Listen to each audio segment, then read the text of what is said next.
Hello, my name is Dr. Benjamin Abella. Welcome back to the second lecture in the series entitled Cardiac Arrest, Hypothermia, and Resuscitation Science. This is a course on Coursera that will focus on the provision of resuscitation care for patients with cardiac arrest. In the introductory lecture, we introduced what is cardiac arrest and some of the various concepts and treatments around cardiac arrest. With this lecture, we will delve a little bit deeper, specifically into the topic of cardiopulmonary resuscitation, or CPR, in this lecture entitled CPR, the Foundation of Resuscitation Care. Once again, as with my introductory lecture, I want to relate to you my disclosures.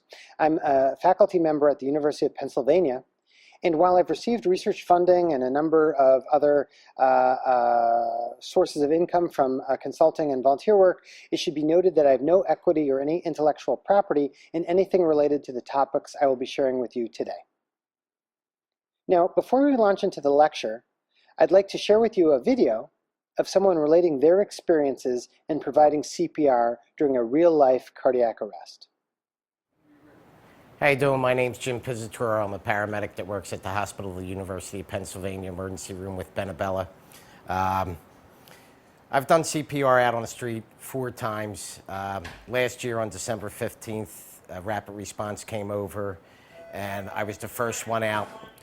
Someone was standing over top of a patient saying that he had a seizure.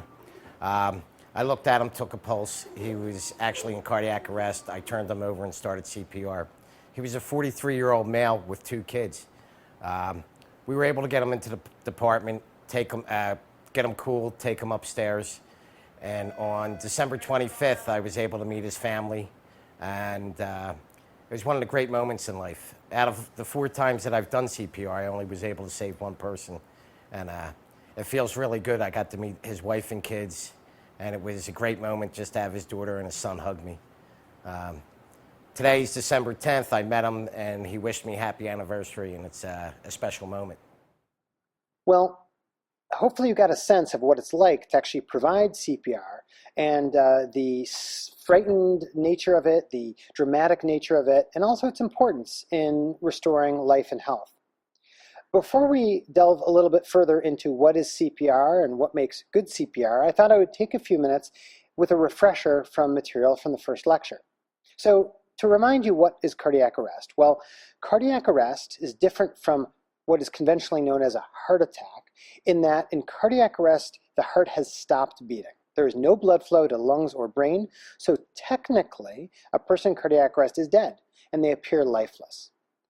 Now, as a caveat to that, sometimes early in cardiac arrest, patients may have some gasping activity or even some convulsive or seizure-like activity. That's a side note. Most patients collapse to the ground with no movement whatsoever. It's also important to refresh you on the fact that the immediate actions required to save a life in cardiac arrest are to perform CPR, or cardiopulmonary resuscitation, to potentially use a defibrillator and perform what's known as electrical defibrillation, or shock the patient, and that sometimes shocks the heart back to a normal rhythm. It's important to know that both of these actions can be done by the lay public. Therefore, those of you who are watching who are not healthcare professionals, this applies to you in equal measure to those who are employed in healthcare settings. Now, the other important refresher from our first lecture is that survival from cardiac arrest very much depends on where you live. Now, what do I mean by that? Well, there was a number of studies that have looked at this. One of the largest, done in 2008, looking at survival rates in a number of cities, clearly showed that survival to hospital discharge varies considerably depending where you live, which city you live in. So for example, in the city of Seattle, in this one example, survival is 4 to 5 times greater than in the city of Dallas. Now, cardiac arrest is the same disease no matter where you live, and the response by and large medically looks the same in a textbook or an emergency medical protocol. So why is survival so different? And can we do something about it? Well, to understand this a little bit more, we have to understand that CPR is one of the crucial actions that contributes to survival variability. It's one of the initial actions that one takes to restore life and health in cardiac arrest, and the way CPR is performed makes a big difference. So what do I mean by this? Well, in a given community, there are these questions that loom very large. How many people know CPR in a community? And how many people are actually delivering CPR when someone collapses from cardiac arrest? And then finally, if they even do deliver CPR, what is the quality of CPR? After all, it may be a spouse or a loved one who is panicked in the moment and they may not remember their CPR course if they took one.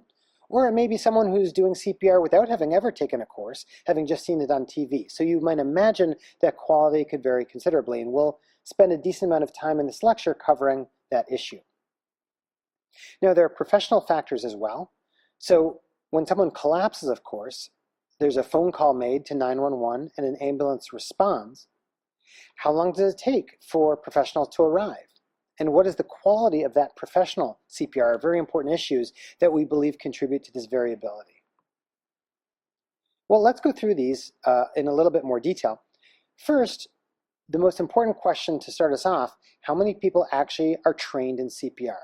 Now, many organizations in the United States offer CPR training, including the American Heart Association, the American Red Cross, other organizations as well.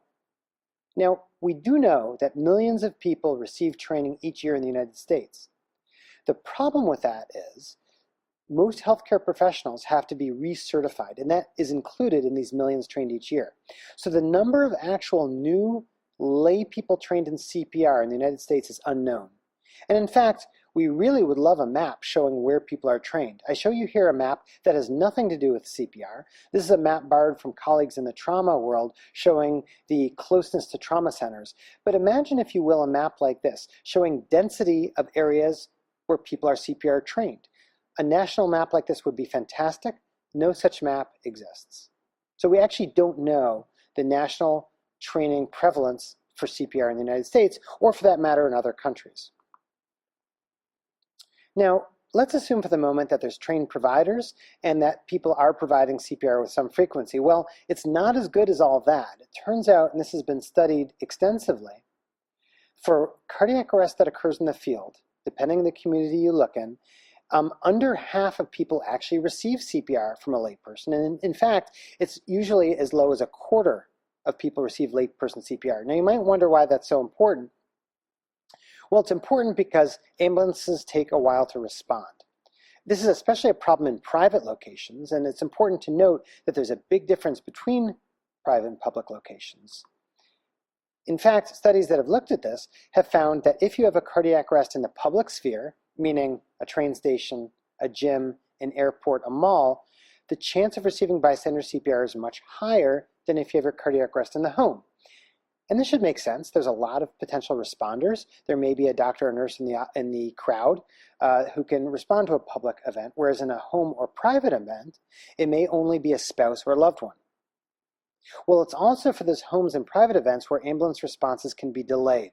So in a sense, it's a perfect storm contributing to poor cardiac arrest survival. Compounding that factor, most cardiac arrests occur in the home setting. So take those three facts together. Most cardiac arrests occur in the home. Cardiac arrests in the home have the lowest rate of bystander CPR. And cardiac arrests in the home have the slowest ambulance response time. And you can understand why cardiac arrest is such a deadly disease. Now, the third issue we raised, the quality of CPR, is also important. And there was indeed a large study done of this in New York City, where EMS professionals, or ambulance professionals, when they showed up in a public cardiac arrest, they would judge the CPR quality, as provided by the layperson who called, as high or low. So for the first minute they arrived, they'd take a look, they'd see what kind of CPR was being provided, and they'd say, yeah, that was really good, or no, that wasn't so good. Then they would jump in to provide care, and survival was assessed. And what they found was that victims receiving high-quality CPR, again, this isn't perfect, it's subjectively judged CPR, but nonetheless, victims receiving high-quality CPR were 4 times more likely to be resuscitated than people who received low-quality CPR. So that's quite dramatic. I mean, think about that for a moment. Many people are trained in CPR and are certified and have those little certification cards. That may mean not as much as we hope, in that the quality of CPR can vary considerably.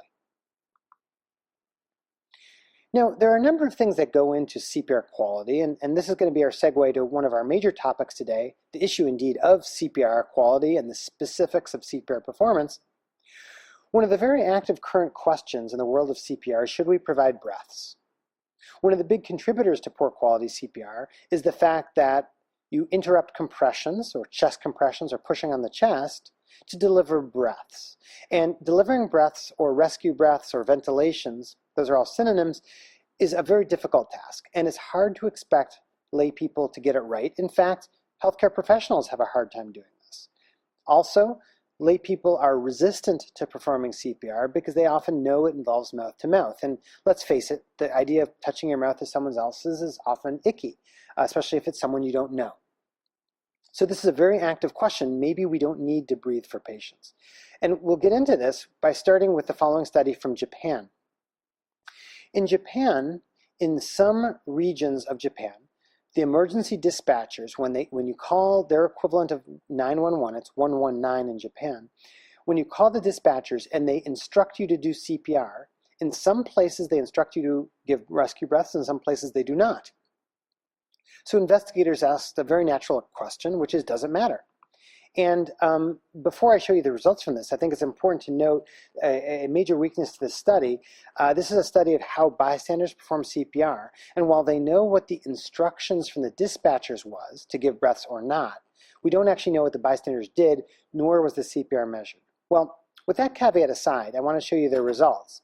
What they found was no matter how long it took to respond, no matter how many minutes it took to give the patient definitive care with a defibrillator, survival was better in the group that got chest compressions only.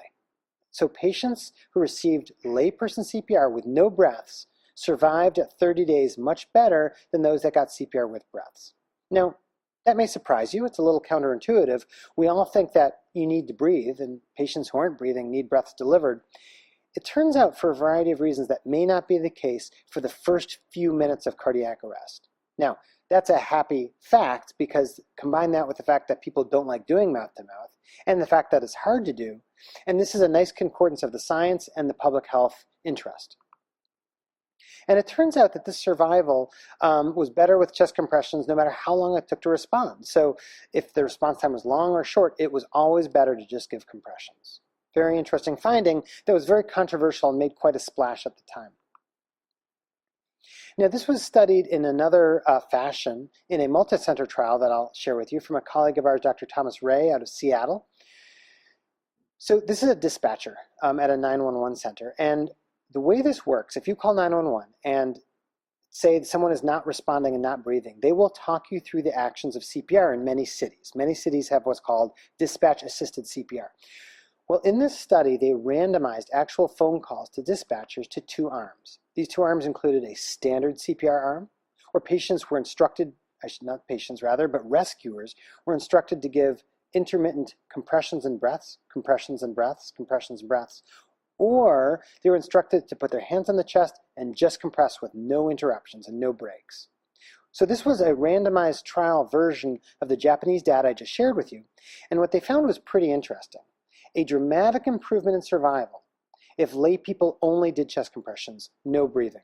So this is consistent with what was found in Japan, but now in the form of a randomized controlled trial. So it's stronger evidence supporting the notion that perhaps lay people should not be doing mouth-to-mouth breaths at all. Well, why would this be the case?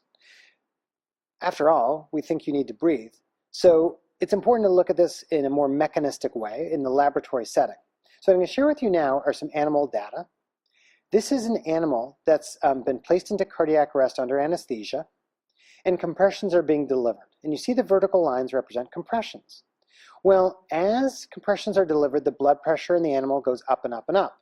And I show you part of this shaded in red to show you what we might consider a good, above the red, or bad, below the red, blood pressure. Now you notice there's a pause. That might be a pause, for example, to deliver mouth-to-mouth breaths. And you notice that when there's a pause, the pressure plummets precipitously. And then you need a series of compressions to ramp up the pressure again. Well, we believe blood pressure is important for an animal, so every time you stop compressions, you're putting that animal at a disadvantage for survival.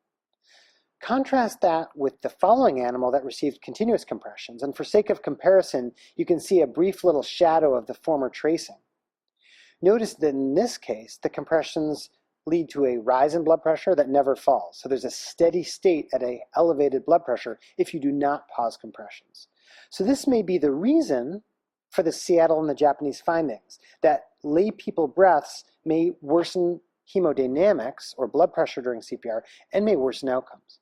So now I want to demonstrate what it is to ventilate a patient when they come into the emergency department. And we do this whether someone has cardiac arrest or sometimes some other respiratory problem. What I'm holding here is what we call a bag valve mask. And this essentially is what we use to breathe for the patient when they're not breathing. So we'll use this during cardiac arrest. The way it works is there's a bag that we can squeeze, and it pushes air through this mask, which has a form-fitting seal that you can put on a patient's face. So here's a mannequin. The way this would work is we put this over the nose and mouth, and I'm not going to position it perfectly, but essentially we then just squeeze while holding it and making sure there's a good seal. Now, the rate I'm squeezing right now is too fast, but that's commonly what's done during actual cardiac arrest. What the recommendation is from the American Heart Association is to breathe at approximately 8 to 10 per minute, something like this.